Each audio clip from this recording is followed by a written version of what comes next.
I think when people hear daily game site, they think of Wordle, they think of sites like that.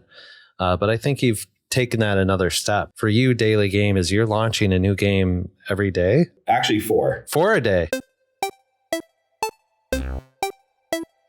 So we just got done interviewing Eric and Travis of Lil Snack.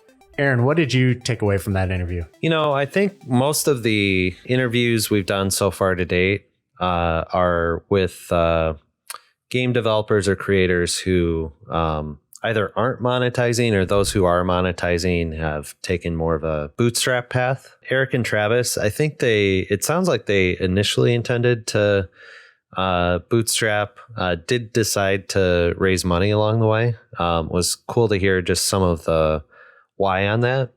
But along with that, I think there's this theme of, and I feel like I'm hearing this not just in gaming right now, but all over, of people that maybe have gone for the really big company or the moonshot idea or whatever. And on their next venture, it's all about, I want a smaller team and let's just have a very focused effort and be excellent at what we're doing. And I think between AI, which they talk about, and just some of those things, I think there's a lot of opportunity now to do a lot more with a little. So I think hearing both of those things was just super interesting to me. How about you, Nate? Yeah, I think that the speed to market in terms of how quickly they're pushing games out, and they made it a clear distinction to say that they're not an AI based company, but they are using AI to really make themselves more productive with less of a team, a smaller team, as you said. But I believe they've been live for 65 days, and they have published 165 games, new games every single day, which just shows you that creating games is a really interesting thing when you're dealing with pop culture and things that are top of mind. So I think it was a great interview. We chatted a lot about keeping things nimble. So let's get to the pod. I'm Nate Cadillac, and I'm here with my co-host Aaron Cardell. And today we're excited to speak with Eric Berman and Travis Chen of Lil Snack. Eric and Travis are co-founders of Lil Snack, who both have a rich history in games and media. Between the two of them, they've spent significant time at places like Hulu, Crunchyroll, Snap, Dapper Labs, Bad Robot, Activision, and I could go on and on and on. Littlesnack.co is a daily game website where you can play puzzles, brain teasers that are based really on pop culture and trends such as known celebrities, athletes, holidays, all of that stuff. And I believe you can also earn unique collectibles every month and win prizes. We'll get into this and more, but Eric and Travis, we're thrilled that you're here. Thanks, Nate. Thanks for having us. Great to be here. So we usually kick this off with the first question, and that is, what is your favorite game to play? I think recently, like 2023, I've really loved Dave the Diver, which I think a lot of other people have too. But it's just such a great vibe in this kind of cozy adjacent genre, diving for fish, using those fish in your sushi restaurant. It's also hilarious and super aesthetically interesting with this 3D pixel art combination. And then bigger picture, I've played a lot of Satisfactory, which is a factory building game, and I find that very therapeutic. Yeah, Travis is the game expert between the two of us.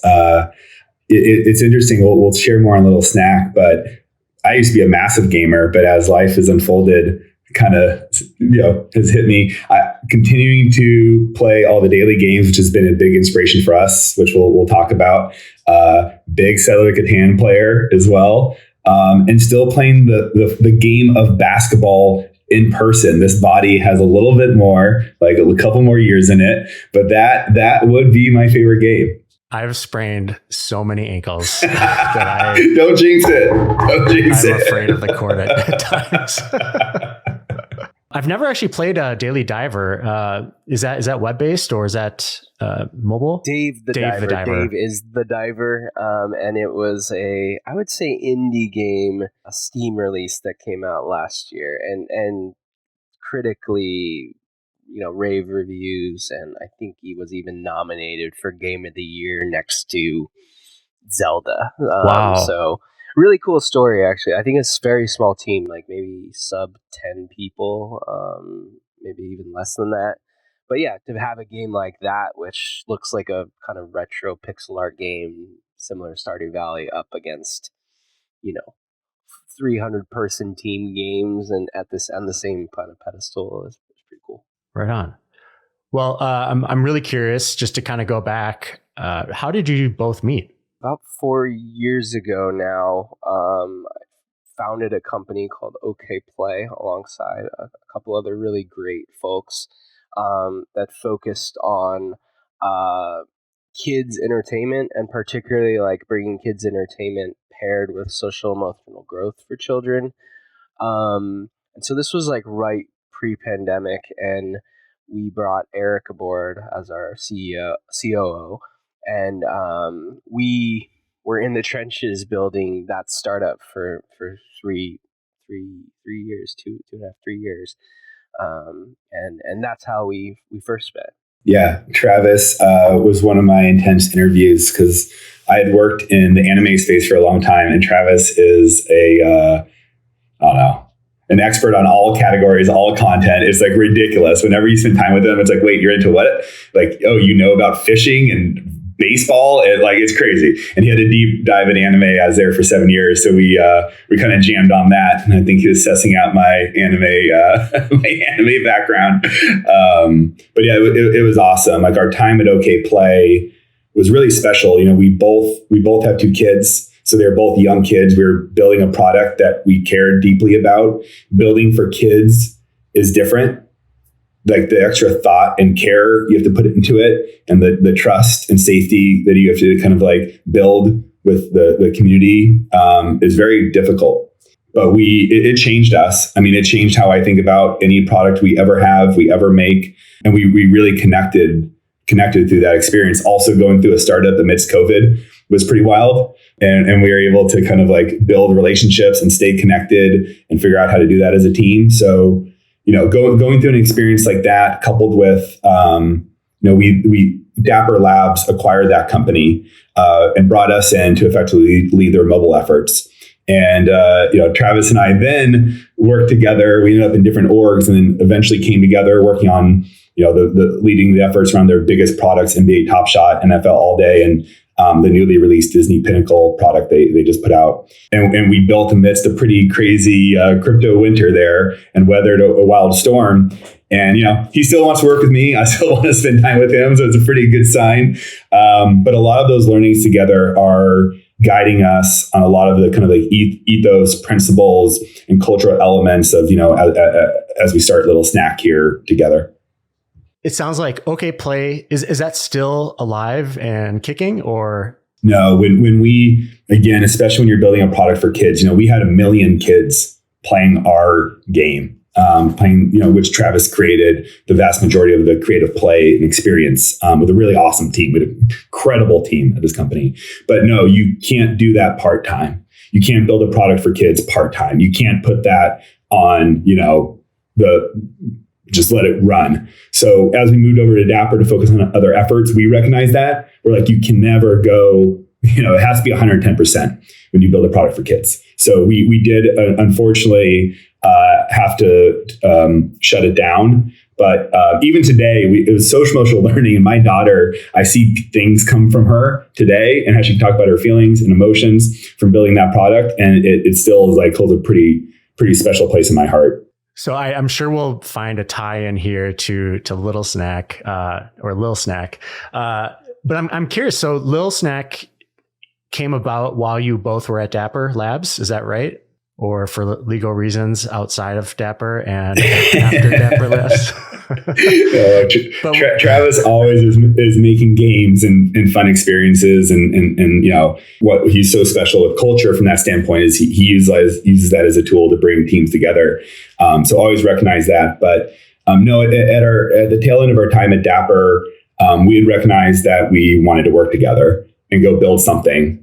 We love that experience of building from zero. Each of our careers have effectively taken us into roles with teams that are smaller, companies that are smaller, with giving us, more control, allowing us to move quicker. So the thought for us of like a 2-person team, Travis is ridiculous. He's like, savant, designer, game designer, full stack engineer, product, consumer product visionary. I pride myself on being a generalist on all things on the business side. So together we felt, starting there, that we're going to be really great complements to one another. And then one morning I woke up after we were kind of doing this, for a week or two, just grabbing beers, ideating, and Travis just sent me a game. Like, no context. I think it was like, what is this? It was a picture of a dragon on top of a mountain eating pizza. I was like, what the? What the is the name of that game now? But immediately I kind of saw where his wheels were spinning. It was like, oh, is this it? Is this what we're building? And Travis started making a couple more of them, and I started sharing it with friends, kind of like maybe a little. I don't know if Travis thought it was ready. And I was like, nah, come on, looks great. Let's get it out there. So we pretty much just started sharing it with folks, and we started getting great feedback, strong reaction. People are asking for more. Travis was able to make more of them, and we just pretty much have been moving as quick as we possibly can to get the product better every single day since that moment. Maybe skipping ahead a little bit then. So, you're working on this idea, you're meeting over beers. Travis, the savant, is coming up with games on the side. You starting to develop a picture of where things are going. I think one of the curiosities to me is you suggested, you're kind of gravitating towards smaller and smaller teams. And I think that's something that really resonates with me too. I think I've just increasingly seen how really small teams can accomplish a lot. And I think that's a lot of what Nate and I are really trying to accomplish at Hey Good Game. But I'm curious, as you think about, like, was there ever a thought that, hey, we might bootstrap this? Or did you know immediately, like, yeah, no, we need to raise money for this? Yeah, maybe to talk a little bit about like the tendency to lean towards small and why. Well, first, I want to go on the record and say I'm not a savant. Too late. Second, one of the things I think throughout my career is as soon as players get their hands on something, it totally, things change and the race begins, right? And so, one of the things at OK Play, for example, is we had kind of a long period of time, not super long, but to launch, right? To get to that moment where I can now put it in people's hands truly and get a feel for the product and get a feel for, are people getting it? Are they getting it in the way I thought they would get it? And then at some point the power dynamic changes and it's their product now, right? They're the ones calling the shots. They're sort of the ones defining what this product wants to be because it's what they want. And that process is amazing. Like getting into that mode where it's the consumer's product is so important. And for this, and we might have overcorrected here a little bit, but it's just get to that moment. So why wait? Why wait a year and a half, 2 years for launch to get to that moment to then change everything and make it their product? Let's just give it to them now. And so like the spirit of sort of moving fast, even knowing what we're putting out there is not perfect, is to try to get things into consumers' hands as soon as possible. And by being small, it allows us to do that really efficiently. And we've sort of been on this mantra with Little Snack, which is just every week it gets better. Like, and every week, if it's getting better, imagine what it's going to be 4 weeks from now. Imagine what it's going to be 52 weeks from now. And so we've just kind of been on that train. Eric, do you want to speak to the investment piece? I couldn't double down enough on just like being quick to consumers and not being precious. Like that, it's taken. Travis and I just moved so quick with it. Like we were just not overthinking. Like most of our Slacks is like question, should we do this? It's like YOLO, yeah, go launch it. Just put it out there, right? And be okay collecting feedback and knowing that it may not be perfect and the feedback, if we don't like the feedback, let's make the change, right? Like right now, any consumer, my phone is constantly text messages from consumers telling me what they feel or think about the product. And the number one, I can tell more messages are in our feedback Slack channel than any other Slack channel we have. Like that is where most conversations are happening, because that's really all that matters. Like we're not building this for ourselves, we're building this for folks to really enjoy and play. So yeah, from the very get, this like, that's actually where Travis and I met. I joined OK Play to launch the product. That was my major ask. And we did that and we launched it really quickly. And the next day we're like, we got to change a lot about this product that has been built for, a year and a half or more. So yeah, on the investment piece, we have one of the number one investors ever in technology in A16Z Games. Andreessen Horowitz is a legend, if not the legend in all of tech.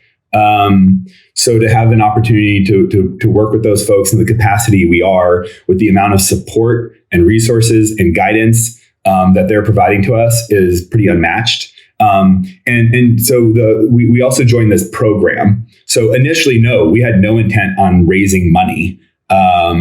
We were just going to start building, and it's a new games program that they have, and there are 4,000 applicants to this program. They selected globally. They selected 36, of which we are one of those teams. So we are also surrounded by 36 like-minded founders building games at this moment in time, which is a pretty complicated moment with the state of economy, venture, game studios and entertainment that are, letting go of folks in droves.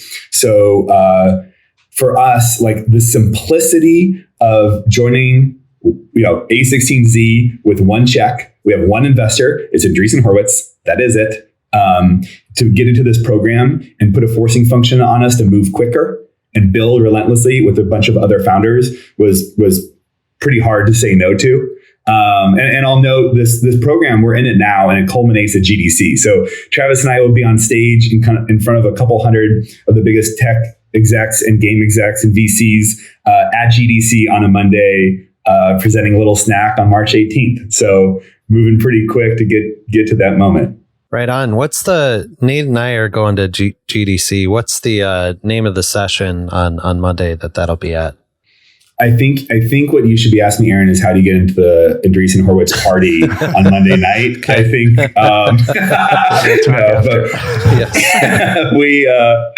talk about that. But they're owning Andreessen's owning all of Monday.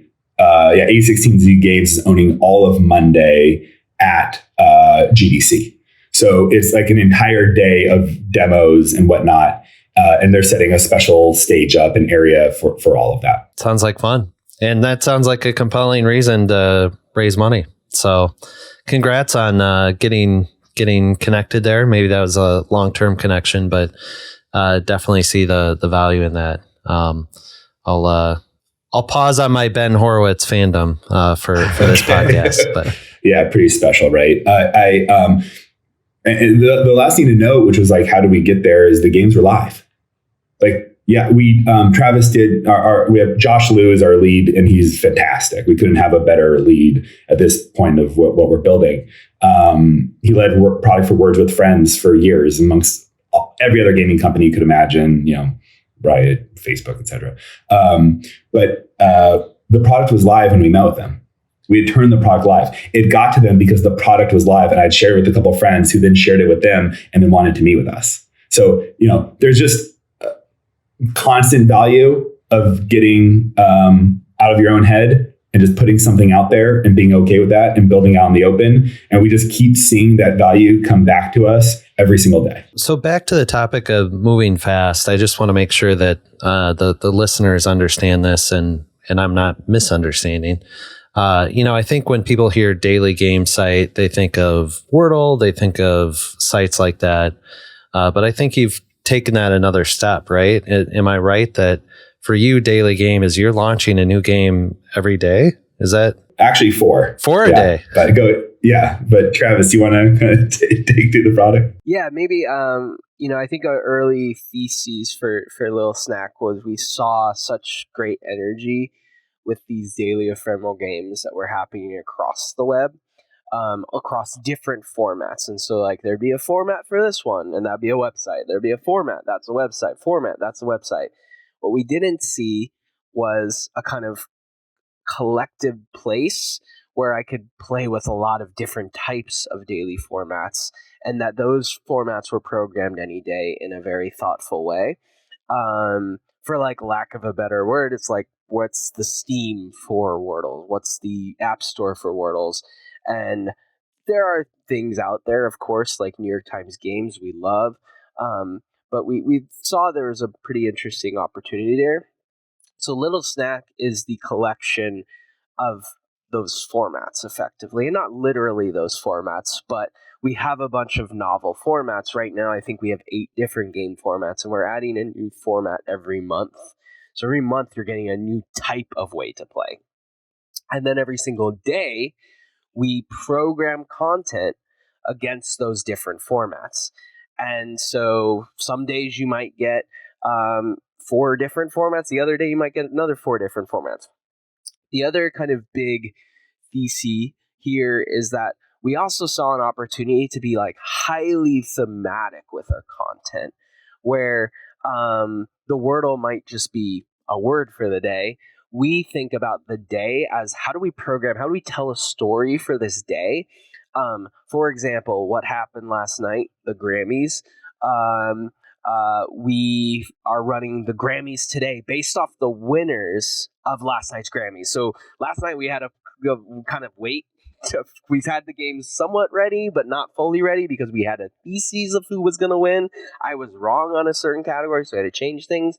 But what's important is today, I just woke up and I watched the Grammys last night. Now I'm playing 4 games related to the Grammys. And not even just that, like we had the day before that was Grammy nominees. So you're getting a little like lead up into the Grammys. The day before that was Carl Weathers, because Carl Weathers passed away, and we did a 4 suite of puzzles. We audibled on that day and had, as soon as we heard, we had 4 puzzles ready to go for the next day for Carl Weathers. And so having this like super plugged into culture games, utilizing those formats, and then also it's not just one format, there's a bunch of varieties of formats, we think is like a pretty interesting special sauce here. The other like last thing I'll add is we saw such like a big opportunity, which leaning into meta behaviors that we see in other kind of more traditional games in the casual space, in the free-to-play mobile space, which I came from, that weren't being fully leveraged for these daily ephemeral type games, the things like Wordle or Immaculate Grid and whatever. So things like event-based play, things like leaderboards, things like collectability, profile customization, group play. These are things that like are not novel, like they're sort of expected, I would say, for a lot of games, but the daily ephemeral genre, for the most part, felt like it was missing. Now, there are absolutely exceptions here, but we think we also had the opportunity to bring this meta play into Little Snack, and we have that. So every month we run an event. We have a leaderboard climb for that event.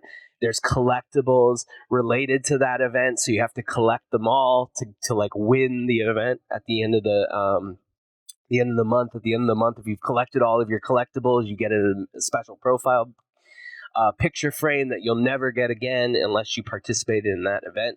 So some of that meta play we also think is going to be important for the long-term health and engagement for the users. That sounds really interesting. I think you see some of these games get built, and they're built over as a part-time thing over the course of months or a year. When did Little Game or Little Snack start? When did you kind of form, and how long ago was this? 164 days, and we've run 164 days of games since that moment. So yeah, I mean, we turned the games live. We started operating the product before we incorporated, before we raised money, before we had the site. We did go with Little Snack. I mean, the name, Travis and I decided on like a, I don't know, 24-hour time period. 1 hour conversation. Yeah. That's What? Tell me about that. What was name and the logo? Where did the name come from? I'm a branding guy, so I love this stuff. I gotta look. I think Eric likes snack a lot. I like snacks. It's just a word. Yeah. And I like snack too because of the like bite-sized nature of it, but it felt basic. And then I started going down this. I love the idea. I just got stuck in my head. I love the idea of calling our users, prefixing it with little when you create a username, like you were getting a rap name. I just thought that was hilarious. And that's basically it. That was like the amount of thought that went into that name. I think it actually turned out okay. But it's the kind of thing too that's like you build the product, the name will kind of follow because the product just absorbs it, right? And so I think is another thing that like we probably could have spent months on with a branding agency, but like, will that get us any insight to like, is this product working with players and are they having fun? Probably not in the short term. So let's just go with it. I think in the case of Liz, I like the name a lot, actually. Yeah, I mean, live since, again, going back to this idea that, like, the first day was one game, and it was a bad game. I mean, just, like, be full frank, and, like, I shared with my wife, and she's like, this is lame. Like, this is, like, cool. That's our starting point, and then let's just, like, keep raising that bar. And we've been trying to just keep doing that ever since. And but that even just that pressure test of putting out something that's not good gets you into that mode of being honest, right? And not drinking your own Kool-Aid and listening to other people's feedback and then being able to start on that journey of iterating and again handing it over to them. And I think we've sort of made that transition now. We have a pretty active user base that we can listen to and evolve and always improve these games. So it's been a great, albeit short journey. It feels like so much longer. One question about the Grammy game. So you had mentioned you were waiting for the winners. You essentially built this game since last night. It launched this morning. We're in this like state of AI, right? And LLMs and like how they play a role. Like, are you using artificial intelligence? How are you using it if you are? And I'm curious about like your team size. Like it's just two of you, right? So you're launching 4 games a day. Love to hear more about kind of what's going on behind the scenes. Yeah, I could probably talk about how it's made. Our team size is us two, primarily. And has been for the whole time until very recently. We did bring on a person to help contract with content development, so help make the games, and also some of our working with marketers and influencer type things. But yeah, it's effectively been us two and a little bit. Me, I kind of cover the eng side, product, game design, and then Eric is all things marketing, user acquisition, partnerships. Sort of we complement each other really well because none of our skills like super overlap except for product experience, which is like the most important way it overlaps. And so we can like everything. We have our superpowers. There's not those overlaps, and so we can go out and just be very effective on our own. On the how it's built front, so there's a couple pieces on the AI front. First is just the development of the games and the site. Just any engineer probably that's been working the last year kind of knows this, how effective AI is in being sort of a code co-pilot with you. We used to just sing early in my eng career, pair programming. It feels like you have a pair programmer with you all the time. So some of the things that I've like as an engineer, I've always been like a very user experience as that's sort of the highest level in the stack, closest to the user type engineer. And so for the longest time, I'm like, oh, and that means I never go into the back end. That's somebody else's job, not my job. A big context switch has happened with me over the last year. Some of it is like literal in that the AI is helping write back end code now. Some of it is not lit. Some of it is just more like, oh, I've always had it in me, and this is gonna kind of thing that's helped me bring it out. And that no, maybe I don't need a back end hire because this AI is kind of co-piloting me along, and I have the skills to be able to kind of deliver something as a final product. So that's kind of on the development side. On the content side, we kind of see AI as a lot of the like brute force middle part of the equation. So on one side, you have like the muse. So like that's the idea. We have not had success with AI coming up with great ideas for puzzles or games. On the other side is editing. 100% there needs to be someone at the tail end to like actually review. Is it a fun puzzle, for example? Is it a fun trivia question? A lot of times if you're giving anything to the AI, it's not. We do use AI a little bit in the middle part, which is like to do research. We have custom GPTs for each of our game types where we can kind of send it off on little research mission quests to go like, hey, I have this idea for a puzzle. It is ranking rom-com movies based on Rotten Tomato scores. Can you give me like 20 popular rom-com movies? And then what I do is then I'll like kind of whittle that list down. One of the things it also does that's like super helpful is like we ultimately deliver like a kind of convoluted JSON format that like as a human it's kind of annoying to create. I can give the AI the exact puzzle I want and it can make the format correctly. That's just another middle part that it does really well. But yeah, ultimately all of our games, like while we kind of use pieces of AI here and there, they're very, very human touched. And one of our games is interesting because it seems like the most AI forward, which is a picture guessing game called What The, where we do these kind of rebus picture puzzles. That one's actually the one that requires the most human touch because of how complicated it is to get an image from image generation that really matches the pun or the joke that you're trying to get out. So we do quite a bit of back and forth and also quite a bit of photoshopping once we have something that's sort of in the zone of what we want to really land whatever the pun or joke or puzzle is. So yeah, again, I don't think we could have the company we have today with two people making this entire product without it. But I would also say we're not an AI company at all. We don't deem ourselves that. So we're very much empowered by it, like I think a lot of young startups are right now. But yeah, so we're kind of in that middle zone. I think the formula that you've adopted with the the bookends, as you call it, and the editorializing and the kind of muse makes sense. I'm not a big pop culture guy, but I won today's Stacked and kind of saw some of the choices you made there. So curious, with yesterday's Grammys, do you think Jay-Z was taking a shot at Harry Styles or... That's a no comment from Travis here. Big no comment. Okay. Yeah. Okay. We don't mess with anything Beyonce or Taylor Swift. Okay. We know the rap that could bring from the bees and the Swifties. Well, no, I think it's really well thought out. So in looking at some of the different days, you've got different game types. And it seems like you've got some go-tos that you keep going back to.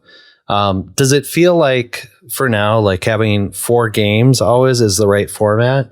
And do you typically, like, how often would you bring in a new game type altogether? Yeah, we've been optimizing for being a little snack, being 5 to 10 minutes of something you do every single day. Right? Like that's kind of what we're trying to deliver in terms of the value prop is everyone has a lot of distraction, things to do on their phone or to do whatever it might be. So, we're not trying to monopolize that time. We're just trying to do something really special for you. Just give you that like little dose of fun. So 4 has been working pretty well. We're typically seeing 6 to 8 minutes on average of playtime from every single user every day. Some folks take a break and don't know the answers and come back. I don't know what they're doing between that break, but they want to think about it and come back and play the games later. We have added the library, so you can go play past days, the past week of games. We've included in there. We'll probably continue to tinker and toy with that We're listening to user feedback. Users want to get points on past day games. Users want to get access to more. Great to hear if we have a product that people want more of, and we actually have kind of the library and ability to scale that production to provide more content if it's needed. But like the ephemeral nature of what we're doing is kind of what we think makes it special. That is something new and different every day. I think the last, I was in streaming video for the vast majority of my career, and we watched the value of packaging up every single show and movie into these different destinations where you can watch all of it. I'm not sure library value has ever been the reason any of those services succeeded. It was from delivering new. One of kind of the biggest learnings from streaming video. So for us to always have something new and different is pretty special. Coupled with like, again, I'll kind of like toot Travis's horns because he'll never do it for him, but he's come up with 7 different formats in the matter of a couple months, all of which are really unique and different. And we're going to keep building those out to the point. And I want to be really clear, especially as we are joining this podcast with you all today, is we are working with other folks that are now playing our games, approaching us to bring their concepts and their ideas to Little Snack. Juliana Trigali Golden makes puzzles for Vox and New York Times, and she reached out with an awesome idea. Travis concepted with her for a matter of days, and boom, we turned that live. That's called Swap. Tanner Greenring, he led quizzes at BuzzFeed for a decade. Got in touch with him. He was playing the games. He's like, I have an idea. Put some wireframes together. Got that to Travis. We launched that February 1st. That's called Putt Putt Problems, our newest game. So we're super excited about that too. Like with Travis's ability to engineer and build these games and have other great game designers come our way with concepts that we can put onto this platform. Again, like we do believe that is the long-term future here, where we can be that place for really awesome daily game creators, game designers that have cool concepts, that have a place to put their game, not on a discrete website, that can kind of enjoy the benefit of being around all these other games, can enjoy the benefit of all the meta experiences between leaderboards and collecting and streaks and, all the fun. Like when I meet with consumers now, they say they are playing Wordle and Nerdle and Framed and Waffle. And for every single time they're opening up a different browser, a different destination, a different account. And we just feel that the consolidation of that could be really, really beneficial for consumers. In addition to developers, I'm benefiting from awesome games being to the right or left of them that helps with retention and growth and user acquisition and a lot of the things that we've seen in past industries and businesses that have happened with music and TV and just haven't happened with puzzles yet. So, that's like a really big area of focus. So any awesome game designer that is out there with a cool concept, that if you like Little Snack, please reach out. We would love to work with you and build. That's really cool. So it sounds like you're really open to collaborations. Do you plan to keep building yourself games every day? Is that part of the plan? Where is Little Snack going? I do think we will continue to make our games for the foreseeable future and continue to iterate there. But if there was a time in the future where we're not, and we can kind of focus on building that platform for others to come and do that alongside, or potentially instead of us, like awesome. If that's what consumers want, if consumers love those games, that's really all we're trying to do is bring really awesome daily games to consumers. So there's a myriad of ways to do that. But from learning and iterating, getting the feedback and having all the information and play performance and win percentages and time spent and when they're playing, like all of that we're using to optimize to, again, make the games better every single day and come up with new concepts minimally on a monthly basis for new formats. I'll also just add that that's one of the also beauties of being, live and also very agile and fast and small is the answer is, we're likely building for ourselves for quite some time, but we're very open to all of the forks in the road and changes and ebbs and flows that I think this product could take. So we're looking for any of those signals. We're looking for signals with partnerships. We're looking for signals with our players that might evolve this business and evolve the product. And so, we're just open to all those kind of changes. And again, week over week, just trying to make it better and go on that journey. I'll preface this by saying we can cut this if you want, but I'm curious the makeup of your team right now. I know you've got a desire to keep this pretty small, but what's the makeup of the team look like right now? What roles, size of the team, and where do you see that headed? So Travis handling all product, myself handling all partnerships, growth, analytics, etc. We have a producer on the team, John. John is right out of college, and he has started utilizing Travis's system to make games. We'll have another individual. Tanner's from BuzzFeed has been working with us and has a lot of really big ideas and kind of learnings from his experience at BuzzFeed. He wants to apply, so he's also joining us to contract from time to time and build out the content pipeline. In addition to that, we'll probably have one other engineer. We're in talks to kind of put the games in a lot of other places in addition to our site. And with that comes various integrations and tie-ins on, payments, authentication, reporting, analytics, backend, et cetera, that we want to make sure that's really, really tight. Beyond that, we do not have intentions to grow the team much further. We would really prefer to keep it tight and nimble and light to allow us to keep moving and building quick and not overthinking, not having to have multiple meetings for decisions. Like we have meetings on an as needed basis. I think we have one recurring meeting for our entire company, and it's just to talk about, make sure we're locked for the week of content. That's it. Everything else is just go, do it, make it, don't overthink it. If it's not good, we'll hear about it and we'll pull it back and we'll make it better. But that ethos is something that I think has really brought Travis and I together, and we really want to hold on to for as long as we possibly can. If the product becomes, takes off and we need a massive team to support it, because that's what we need to do to make sure the consumer experience is great, of course we'll do that. But it's not our intent at all. We want to keep being nimble. Absolutely love that for you guys. Like, that is fantastic and sounds amazing. Yeah, it does sound amazing. It doesn't mean that, when it's like, who's going to write that social post right now? That is not one of us. Or it's like, oh shit, the Monday email needs to go out and I just put my kids to bed and tired, but we got to do it. But that's also what Travis and I have signed up for together, which is we will roll up our sleeves. There's nothing too big, too small. I'll go to Starbucks and randomly start doing play testing with people just to get more feedback on something new. If we have to do that, we don't care about having egos around any of the things that need to get done, as long as those things are going to make the product better, again, every single day. But that is not it sounds nice, but it doesn't mean it's not coming with a lot of energy and effort across doing 1,000 things at once.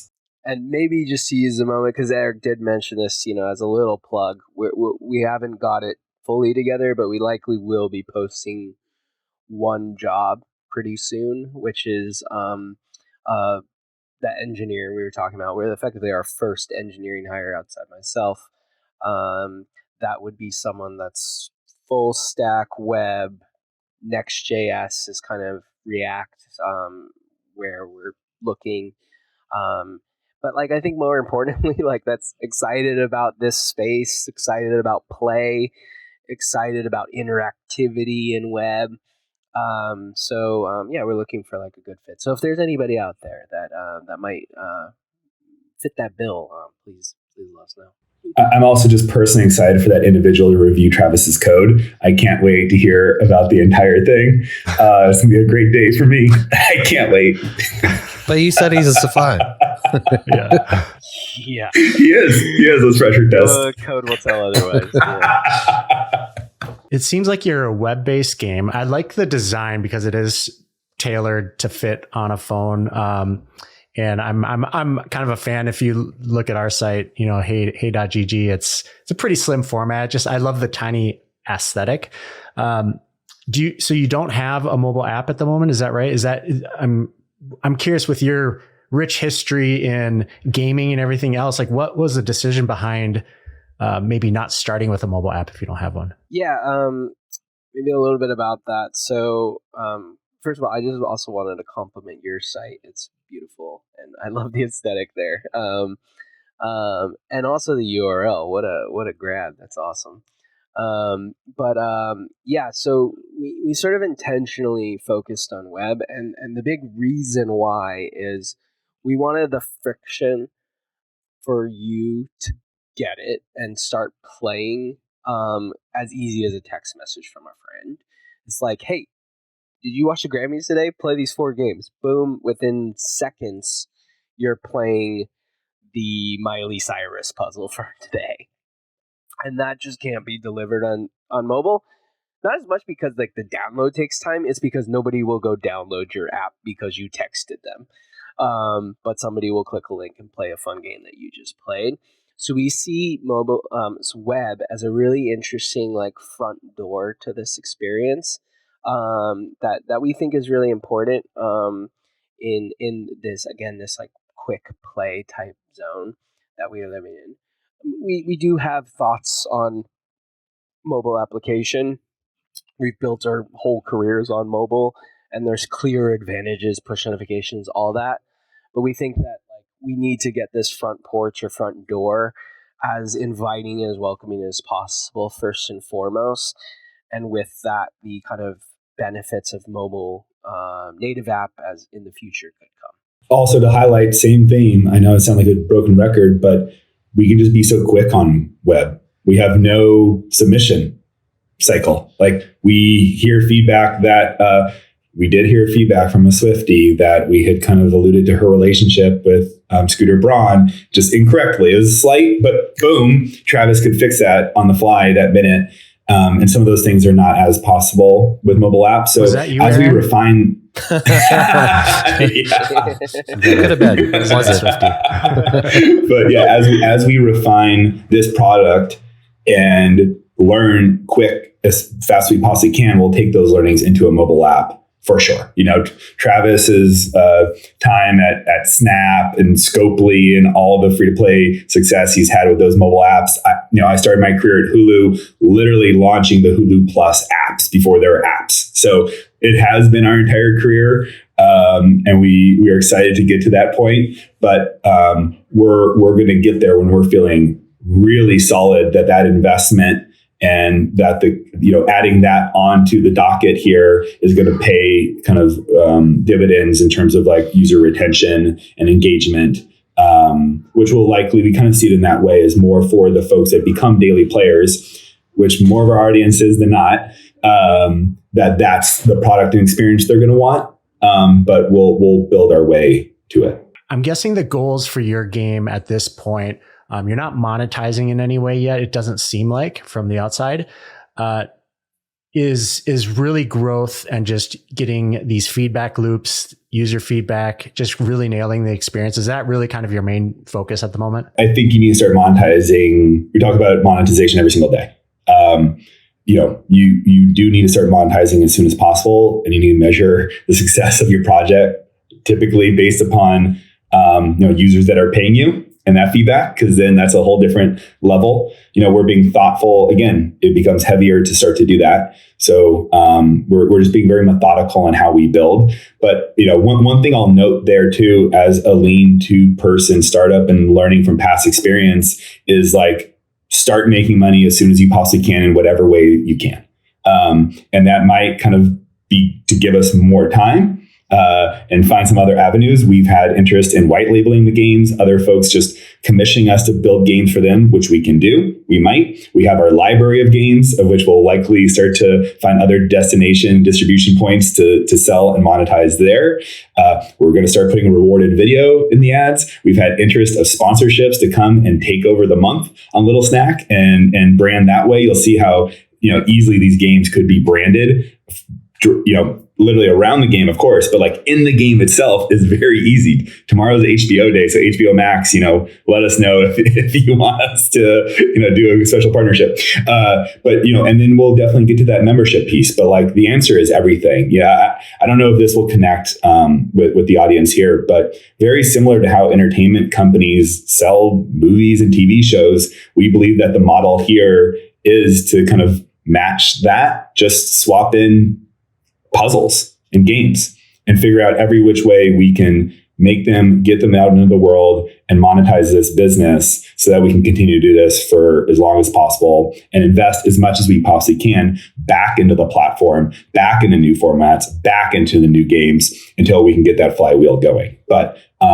pretty wild answer there. But the answer is like, yes, we're going to keep monetizing soon, and we are going to be doing everything we possibly can to bring in dollars without it slowing down our production cycles. Incredible. Thanks for sharing that. Travis and Eric, it's been wonderful having you on. Where can people find you? Yeah, the site is lilsnack.co.